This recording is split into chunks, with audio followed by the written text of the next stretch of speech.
Yeah. Uh.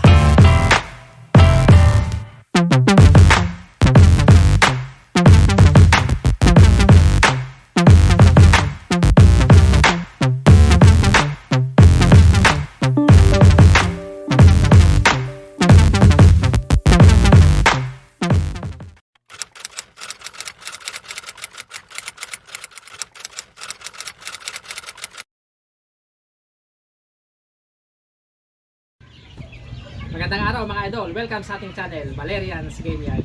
Kung bago ka pala sa aking channel, please like and subscribe. Pindutin mo na rin ang notification bell para lagi kang updated sa ating pang mga video. Share ko lang sa inyo mga idol itong aking ginagawang pagpapalaki dito sa aking mga sisiw. Papakita ko lang sa inyo yung aking mga ginagamit na gamot. Share ko lang sa inyo. Pagkagaling nga pala sa incubator, nakaraan pinakita ko na sa inyo, pagkagaling sa incubator nilalagay ko na rito sa brooder pen dito. Dito sa brooder pen, isang linggo sila dito mga idol, pitong araw bago ko sila ibaba sa lupa. Yan. Bago ko sila ibaba dyan mga idol, yan. Isang linggo sila dito.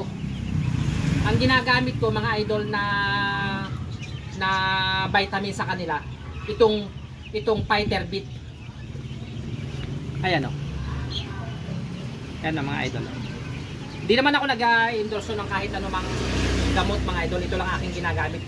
Maganda ito mga idol sa mga sisiw. Mayroon na siyang multivitamins, minerals, lysine, taurine, chlorella, tsaka growth factor, yung paglaki ng mga sisiw. Itong aking ginagamit. Ano ito mga idol? Syrup. Ito mga idol. Syrup siya. Gawa ng LDI Cacalciosis. Itong aking ginagamit. Mga dalawang takip dito sa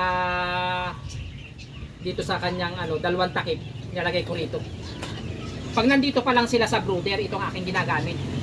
Pag mula doon sa incubator, pagkasisiuhan, isang linggo sila rito sa brooder pen, ito ang aking ginagamit. Tapos bago ko na sila ibaba sa lupa, pagkababa ko na sila sa lupa, yun nga, ito sila. Ang aking ginagamit mga idol, binibigyan ko na sila ng, ito ang aking ginagawa talaga mga idol, hindi sa pag-ano. Ito si-share ko lang sa inyo. Dahil kasi kadalasan nung bago pa ako nagmamanok, basta ibinababa ko na lang sila sa lupa, yung mga sisiw galing brooder. Ay hindi ko pala kung ano mga natutuka nila pagdating sa lupa. Siyempre hindi pa naman sila nakakatuka ng kahit anumang bagay na mga maano sa lupa dahil nandito pa nga sila sa brooder pen. Dito mga idol. Pakita mo anak ito. Yan.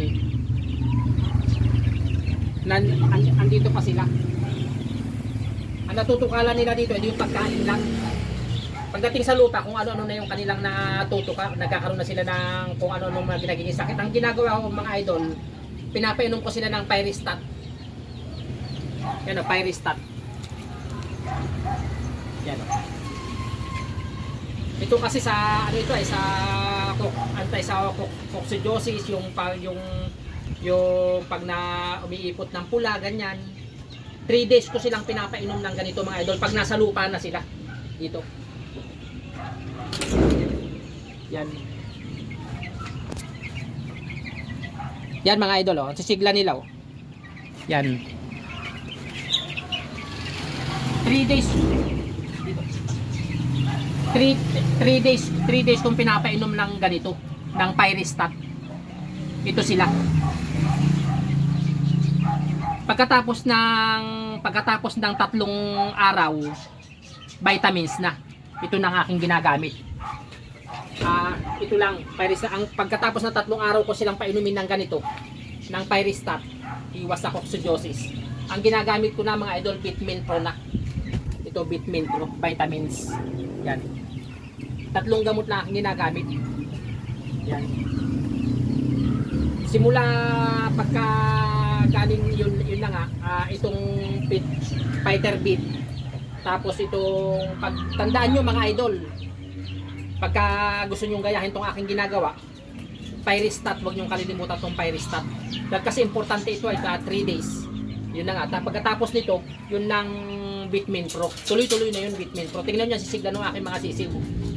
Itong nasa brooder pen na mga sisiw, nahuli kasi mas matatanda yung nasa baba na. Mas bata ito nahuli kong ibabasin. Nahuling pisaan ng incubator.